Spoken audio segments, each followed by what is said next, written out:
or a contender. As you see here, these remaining notable free agents here, as I mentioned. So I want to welcome in a pair of our senior writers, Ramona Shelburne, Mark Spears. I got a lot of questions as we enter this free agency, particularly out of the Western Conference. Ramona, what's your biggest? You know, I'm going to start with the Phoenix Suns, right? They obviously traded Kevin Durant, and they're trying to redo things. But I think Chris Paul is looking to get back closer to home. A reunion with Chris Paul could be in order for the Phoenix Suns. What have we all talked about with the Suns recently? They lack leadership. They haven't had that kind of leadership since Chris Paul left, since they traded him in that spot. So I think the way to get him is if Tyus Jones leaves in free agency. There's also the discussion about whether they buy out Bradley Beal or they trade Bradley Beal, but people all over the league are waiting to see when and if that happens and what it looks like. And so I think the Phoenix Suns still have a couple of big questions. The Phoenix Suns certainly do. I know the biggest one was whether or not Kevin Durant was going to be on the roster and how they could upgrade. They were able to answer that one, but certainly still some remaining questions. Mr. Spears, do you got any questions for me, maybe closer to where I'm from? Yeah, JK, Jonathan Kuminga, like what's going to happen with him? Ramona and I have been talking about it. There seems to be optimism in the Warriors camp that he will re-sign. He will be a restricted free agent. This market's not great for him. As one NBA GM told me, is like, what has he proven to be worth what his agent wants, which is $25+ million? Who has that money for him? Why does he deserve that?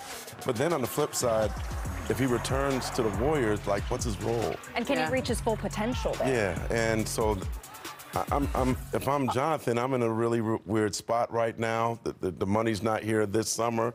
Maybe it's next summer. But either way, there's a lot of question marks. Well, look, I think the Warriors want him back. The question is, does he want to be back? Yeah. I know there are teams that like Jonathan Kuminga. They just don't have cap space. So it has to be a sign and trade. And from what I understand, the Warriors are not going to give him up not assets that they don't like in return. They want to keep him unless they get something great back for him. So he can go and negotiate a deal with another team. Right. Chicago likes him. Miami likes him. You know, Sacramento. Let's see if the Phoenix Suns. They liked him a lot. They had him in the original construction for Kevin Durant back in February. Sure. But I like nice cars. But do they have players that the Warriors would want to take back in a sign and trade? Right. And from my understanding, the Warriors they don't like anything right now that's being discussed. When you look at the Golden State Warriors, I think about their run against the Minnesota Timberwolves. Jonathan Kuminga showed what he can be in those final couple of games without Steph Curry. It's about whether or not he's going to be able to reach that full potential here. We just got some news in from our senior insider, Shams Charania, as we've been talking here. Kevon Looney, as we're talking about the Golden State Warriors, he's agreed to a 2-year, $16 million deal with the New Orleans Pelicans. Wow. Oh, end of an era. Is reporting. So that's really an end of an era, as you mentioned here, for the Golden State Warriors. He's been such a key piece of this team of many championships as well in the Bay. As odd as it might sound, he may get his jersey retired one day. Yeah, he could. He's kind of the hard hat guy for the Warriors, done everything they asked him to do. He was a guy in the locker room. You know where he's going to hurt the most? He's been the biggest mentor. Yeah. Like, people think about Steph, and they think about Draymond as a mentor. Nobody's been a bigger mentor for the young guys in that roster than Well, I think they're also looking for another center, and they're in the discussions with Al Horford, some other of the centers that are out there. And you know, if he's got an offer like this, he's got to take that money. Yeah, but for 10 years with the Golden State Warriors, that was a heck of a run. So great again, move by Kevon Looney Dumars for his young guys. Yeah, Kevon Looney on his way to the New Orleans Pelicans. While we're talking about the Golden State Warriors and you're asking the kinds of questions about what money they can afford to pay Jonathan Kuminga while still trying to maybe upgrade at center, that sounds like a job for Mr. Money Moves. Bobby Marks, make it work for us, please, sir. Well, we're going to look at two things right now. We're going to look at the center market right now. This is a priority for Golden State, certainly the playoff loss against Minnesota. Here's a name to keep an eye on. Former Celtics, Al Horford, okay? That would certainly fill some of the need that Golden State needs at the center position. Everyone was talking about Jonathan Kuminga.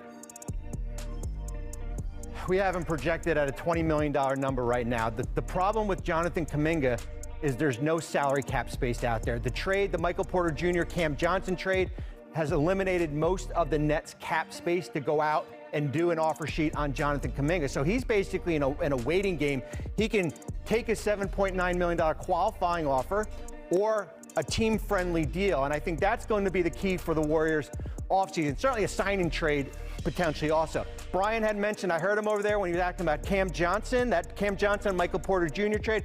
That unlocks the non-tax mid-level exception, $14.1 million for the Denver Nuggets to go out and use. All right, $14 million for the Denver Nuggets. But again, Jonathan Kuminga has some limited options here as we say hello to our reporter Young Masuk, who spent a lot of time with Golden State last season. Do the Warriors believe, as we're talking about potentially someone like Al Horford, they are a piece away here from being able to maximize and go for one more championship with Steph Curry home? With Kevon Looney gone now, all signs look like it points to Al Horford.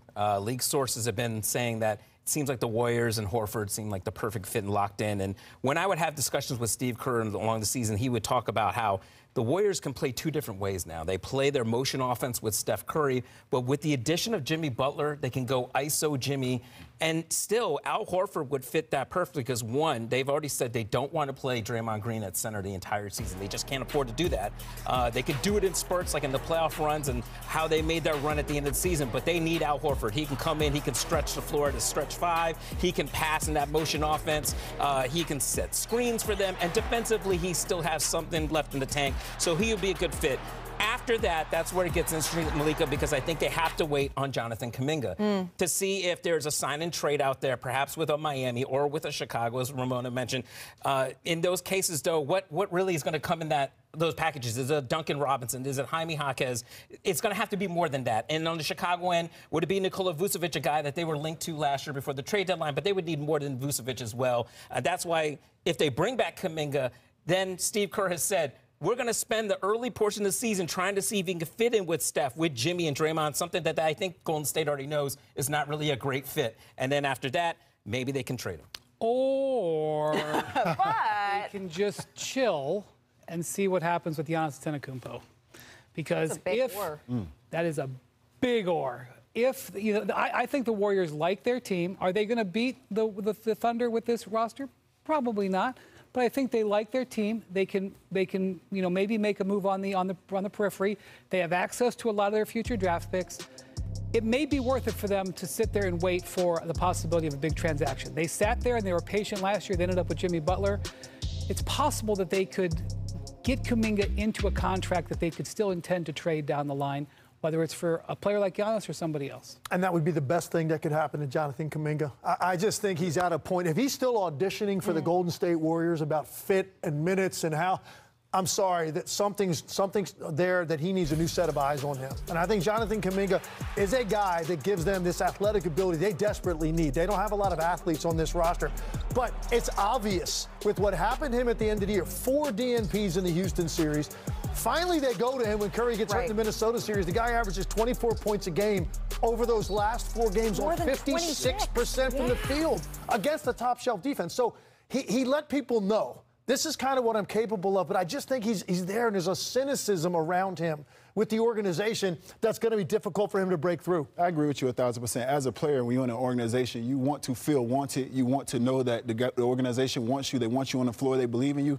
That's a situation that's been kind of tricky for Jonathan Kuminga. But I look on the defensive end of that, and I say I love Al offensively. I know he'll come in. He'll pick up right where he needs to. He's a veteran. He has basketball intelligence. But on the defensive end, is he a rim protector? Is he going to be a guy that's going to get a stop down there, protect the rim, bang with those big guys? I look at that situation as almost similar to having Draymond down there. I love Al offensively, but defensively, I think you need a little more size down there to take that banging and protect the rim. This has always been the question for the Golden State Warriors. Who is their big man has always been something, in addition to Draymond Green, that we have been sort of asking even over their dynastic championship run. So we're watching Kevon Looney out in Golden State. We're monitoring Jonathan Kuminga. We're monitoring Al Horford. But meanwhile, the Denver Nuggets are busy. Brian, you said they've already used up that money. Well, Bruce Brown, he's back. So Shams tells us this. Now, over the last few years, we saw the Nuggets lose players because they were top-heavy.